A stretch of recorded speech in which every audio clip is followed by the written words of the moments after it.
Bom dia, galerinha do sexto ano, tudo bem com vocês? Todos guardados?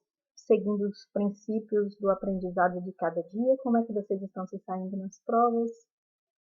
Estão estudando direitinho? Lendo a Bíblia antes de tudo? Orando antes da leitura? Um capítulo, um versículo por dia, aquilo que nós combinamos? Tomando bastante água, fazendo alongamento, tudo direitinho? E a leitura dos livros, como é que estão? Eu não estou recebendo de todos as fichas preenchidas. Nós temos que fechar o nosso mapa de notas e eu preciso receber de vocês as fichas, ok? Preenchidas com 6 livros lidos no bimestre. Eu estou no meu 9º livro. E vocês? Como é que estão? Além dos 6, estão lendo outros livros? Hoje nós vamos comentar um pouquinho sobre a nossa prova, que será amanhã, não é isso? E aí vocês devem atentar ao que nós já havíamos conversado antes e que vocês viram nos slides, tá certo? Nós vimos alguns tipos de texto, mas eu coloquei uma prova mais contextualizada para vocês interpretarem os textos ali sugeridos. E eu pedi também para você fazer um texto argumentativo. E eu vou comentar um pouquinho sobre ele, o que é um texto argumentativo, para que você se saia bem na sua prova amanhã, tá bom? Vamos lá. Eu coloquei aqui o conceito de texto argumentativo. O que um texto argumentativo tem como principais características? A defesa de uma ideia. Você vai defender a sua ideia. Ideia é o quê? Uma hipótese, uma teoria, a sua opinião. E essa ideia ela tem que ter um objetivo. E qual é o objetivo? Convencer o leitor. No seu caso da prova, o leitor será eu. Você vai me convencer de que a sua ideia eu devo acreditar nela. Ela tem que ter uma estrutura bem definida, o seu texto. Deve apresentar a ideia que você defende. E lá eu coloquei um tema para você defender, ok? Então, o que é um texto argumentativo? É aquele que você tem a liberdade de colocar a sua ideia e defender. E você tem que me provar que a sua ideia é legal e que ela faz sentido. E aí eu coloquei aqui os 4 elementos do texto que você vai fazer, ok? Você vai transmitir no seu texto uma mensagem, você vai colocar no seu texto um ambiente que você está falando sobre ele, personagens e o conflito. O conflito é o quê? O desenrolar da história. Você vai colocar no seu texto para que fique interessante. Inclusive, vocês sabem como fazer isso porque vocês estão lendo. E no livro que você está lendo, você sabe que um livro só chama a sua atenção se ele tiver uma mensagem, se ele descreve um ambiente para que você viva aquilo que você está lendo, se ele tem personagens para você se apegar a esses personagens e você viver realmente a história, e se essa história fala de algo interessante. Então, essa é a ideia do autor, quando ele escreve, ele passa para a gente uma mensagem, ele descreve um ambiente para que a gente fique bem inteirado do que está sendo dito, passa para a gente personagens, que a gente se identifica com os personagens, e conta o conflito, porque é esse conflito que vai desenrolar a história. E você lembra, né, que nós já falamos da introdução, que é o objetivo do texto, do desenvolvimento, que é esse conflito, e da conclusão, que é exatamente o fechamento desse conflito. O leitor, quando ele começa a ler alguma coisa, ele fica curioso para ver o que vai acontecer no final. Mas ele só fica curioso se o conflito foi interessante. Se não foi interessante, não dá curiosidade nenhuma para você chegar no final. Ou, então, quando não é interessante o conflito, a gente já fica sabendo o que virá depois. E isso não é legal. Vamos à estrutura, então, do seu texto argumentativo. Olha só, esse artigo de opinião vocês ainda não fazem. A dissertação você faz. Eu coloquei aqui já alguma coisa para um futuro próximo de vocês. Mas eu já tenho aí na sala alguns blogueiros, né? Eu vejo que vocês têm facilidade de trabalhar com a rede social. Então, se você vai falar algo na rede social, você já tem que preparar um texto para isso. Um texto convincente, uma ideia, um ponto de vista que você está defendendo. Igual, agora, por exemplo, se você fosse falar do uso da máscara, que agora é obrigatório usarmos mesmo em cidades pequenas, né? Nós temos que usar máscara para proteger a nossa vida e do nosso semelhante também. Se você fosse falar disso, pode ser que esse assunto esteja na sua prova. Se você fosse falar da máscara, qual a sua ideia? Que ponto de vista é o seu e o que você defenderia nesse caso? Então, isso é uma tese.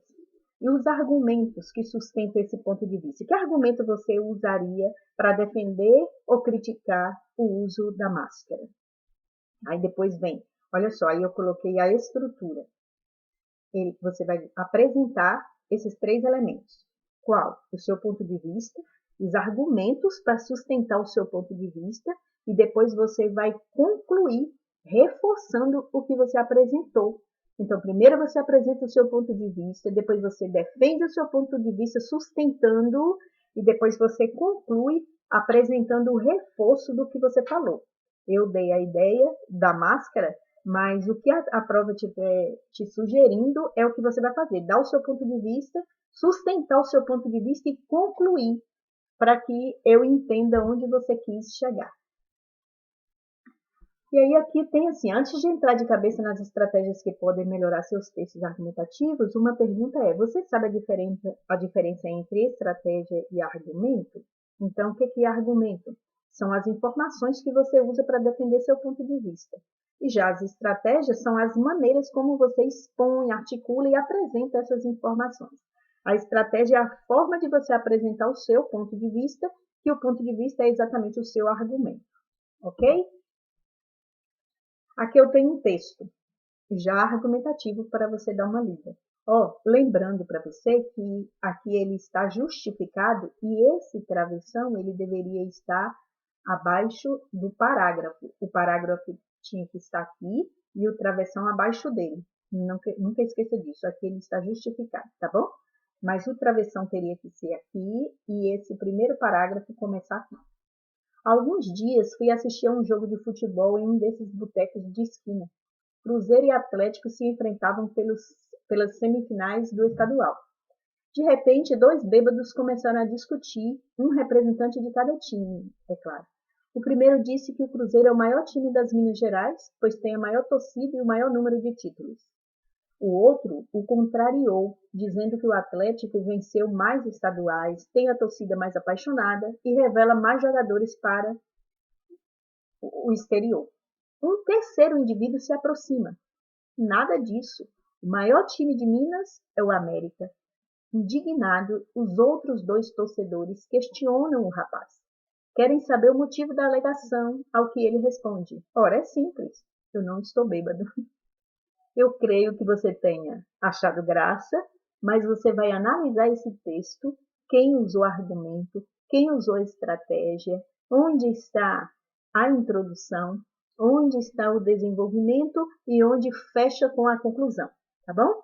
Se você conseguir fazer isso, você vai se sair muito bem na prova de amanhã.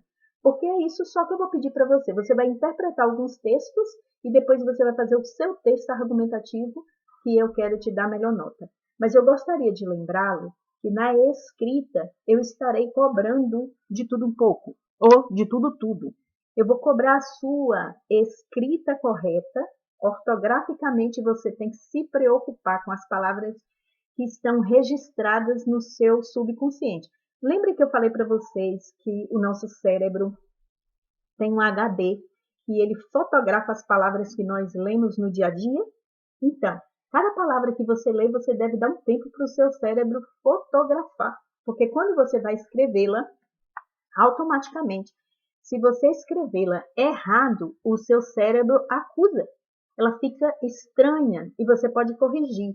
Então, preste atenção, na sua prova você vai ter que atentar à escrita, à pontuação, aquilo que você está aprendendo com a Pro Efigênia, você vai colocar em prática a pontuação, a escrita correta, a paragrafação.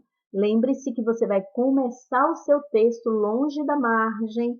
Se tiver algum diálogo, você vai colocar o travessão abaixo do parágrafo. Não vai esquecer das letras maiúsculas em inícios de frases, depois de uma pontuação que exige a letra maiúscula. Não esqueça que de um parágrafo para outro você dá essa margem mais adiantada. E assim sucessivamente. Todas as estratégias de uma boa escrita você vai usar para tirar a nota máxima na sua prova de LPT, tá certo?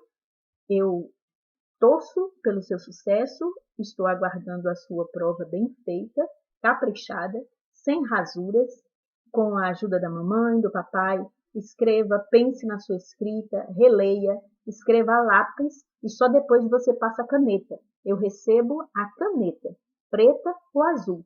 Porém, a sua primeira escrita deve ser rascunho, feito a lápis.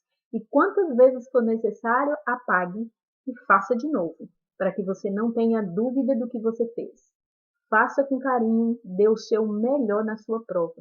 Deus abençoe a sua vida, continue guardadinho em casa e dando o seu melhor nos seus estudos. Logo, logo nos veremos. Um beijo no coração. Amo vocês. Tchau, tchau.